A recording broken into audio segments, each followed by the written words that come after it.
you need leaders. It is usually not bottom up, it is top down. Although it is very, very important to have the support of the public, but you have to have leaders who really understand that this is the best thing for their national interest. You need leaders who are ready to risk their lives. As simple as that. Thank you very much. We are in a very tough business. We are trying to find solutions. We are trying to find general solutions to conflicts. We are studying it, we are teaching it, and we don't know. And my personal conclusion is that you need leaders. It is usually not bottom up, it is top down. Although it is very, very important to have the support of the public, but it is top down. When the leaders decide to make peace, usually,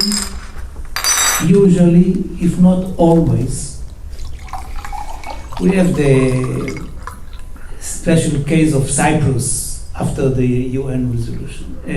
But usually the people support it. Because most of the people want the same thing, education, safety, whatever, for their own people. It's not new. But you had to have leaders who really understand that this is the best thing for their national interest. And this is not always the case, as you just told us a minute ago. And you need leaders who are ready to risk their lives. As simple as that. I mean, I remember a discussion with President Clinton after the Camp David summit of July 2000 between the Israelis and the Palestinians. And Clinton was very furious with Yasser Arafat because he suggested something, and Yasser Arafat, during the talks in Camp David, was negative about his plan. And they had a tete-a-tete small meeting, and Arafat said to Clinton, Mr. President, had I accepted your plan, you would have come to my funeral. So I asked the president, so Mr. President, what did you say to him? And he looked at me and said, Yossi, what could I say to something like that? And he saw that I said nothing. So he said, what would you say to him? And I said to him, with all due respect, I would say, so what? How can you even think about comparing your own life or your rest of your life to the big thing of risking your people? It is very primitive, I know. It is very simplistic, maybe. But I'm thinking about King Abdullah I in Jordan, about President Hosni Zaim in Syria, about President Sadat in Egypt, about Yitzhak Rabin in Israel. All of them tried to make peace. All of them were murdered by people who, like in all these cases, could define them as people who actually committed treason because they gave up on something. It's very difficult. It's very difficult, and when it comes to you, and I remember a lot of events during the Oslo process which I initiated. The threats on the kids. which is always the worst thing, the threats on the kids. Once they called my kid and said, your father was killed in a car accident. You know, for example, sending bullets in an envelope. Nice. I'm not speaking about demonstrations and that all the neighbors hated me. But the sheer risk for your life, it is something that you have to overcome. If you don't do that, forget about making peace. And I think that people sometimes are bypassing this problem as if it is only a matter of how can we compromise, what should I pay, what should you pay, and what is the process. No, it is first that you are ready to risk your life in most of these cases. Another thing is to believe that the conflicts are soluble, because those who are against the solutions, because of whatever reason, are trying to convince the public opinion that our conflict is very unique, very unique. I cannot even tell you the details because you will never understand. It is our culture and our history, and it is so unique. And you know what? This is insoluble. Maybe yours is soluble. You can find a solution about territory, about religion, about whatever. But we cannot solve it. Nonsense. Sheer nonsense. But if you don't believe that conflicts are soluble, then you cannot even compromise. What can you do? The idiotic things of managing the conflict, as if you are in a situation where you can be in charge of the flames. Who can be in charge of flames? If something happens and is the cause or the reason for violence somewhere in a village which develops into a civil war or another war, a war with the neighbors, between tribes, between nations, can you really control the flames? Who are you? You are just the president, just the prime minister, just a minister. You cannot stop it. So it is an illusion that you can do such things. And I don't have to say here, I'm sure that people are aware of it more than myself. We politicians, diplomats, are firefighters. We are firefighters. Firefighters don't go to a place which is not in fire and say, maybe we can pour some water on this house. You say, are you crazy? I mean, what are you doing? Everything is okay. So this is one of the problems, that we come only when the problem is already there and fire is there and it is difficult to save the people. Now, what are we doing? Usually, we can defer. We can say, okay, not now. The Palestinian state, not now, in 5 years. And you know, when it was in the midst of the talks in Oslo, I approached our Prime Minister Rabin. I was then the Deputy Foreign Minister. And I said, Yitzhak, we have a partner. We can finish the job. Give me the mandate to go for the permanent agreement, not for the interim one. Because 5 years will allow all the lunatics on both sides to have such a fire that it would not be possible to get to the permanent agreement. And he had his reasons why not, and I will not get into it.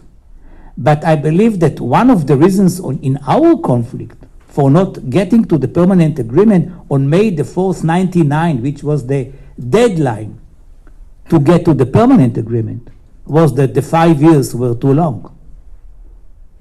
And when people believe that the permanent solution is the end of their dreams, and when people are ready to sacrifice their lives, anything may happen. Anything may happen. And that is why you shouldn't give the spoilers an interim period which they might abuse. What could be done? It's difficult to create leaders who are ready to sacrifice their lives. There is no such lesson in school. It is possible to have a big comparative work, and it was done, to compare all the conflicts in the world and to suggest solutions for all these conflicts. One of them was East Timor. I mean, East Timor for years,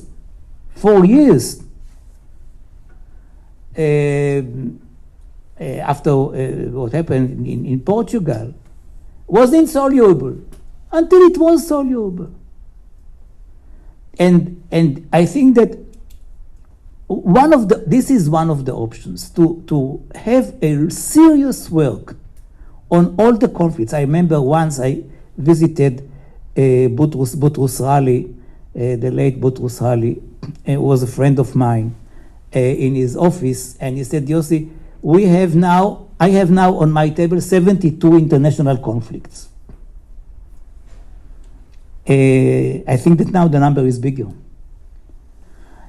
And since each conflict is different than the other, but still there are so many similarities that you can suggest options for solutions for all of them, and try to analyze it and try to systematically work on these solutions, even if there is no fire. And I'll finish my introduction with a small story. I was on my way for an official visit to India, and on the eve of the visit, there was a meeting with my staff and the department in the foreign ministry, which dealt with the issues of India, and I prepared myself to speak on the Israeli-Palestinian conflict. This is my forte. So they said to me, well, this is not the issue for them. The issue may be Kashmir, and you should speak about the Shimla Agreement of '72. Okay? And what do you expect me to say about the Shimla Agreement? They said, you can say that Israel supports the Shimla Agreement. Now, if you remember the Shimla Agreement, which is still in power, it keeps the status quo. Exchange of prisoners, but it keeps the status quo. So that as long as there is no change, it is India which is in charge of Kashmir. It is divided, but the bottom line is that it is in the advantage of India. As if we decide today to keep the status quo between Israel and the Palestinians, so the Israel is winning because it is still occupying the territories, if people believe that it is a win. Not me. But, so I said, okay, I read during the flight the Shimla Agreement very carefully, and we landed in Mumbai, and it was a sea of photographers and journalists on the field. I didn't understand that they were waiting for me. So I went down and I prepared myself for the answers, and they shouted and asked me, what is the policy of Israel vis-a-vis the Shimla Agreement of 72? And I said, Israel supports the Shimla Agreement of 72. And they all left. I still wanted to speak about the Palestinians and the Israelis and the prospects for peace, but it was only the Shimla Agreement. And the Shimla Agreement was never a solution. But for India, it was a solution, a kind of a solution. The Kashmir war goes on. It is not in the headlines anymore. Innocent people are killed, military people are killed, and it will go on.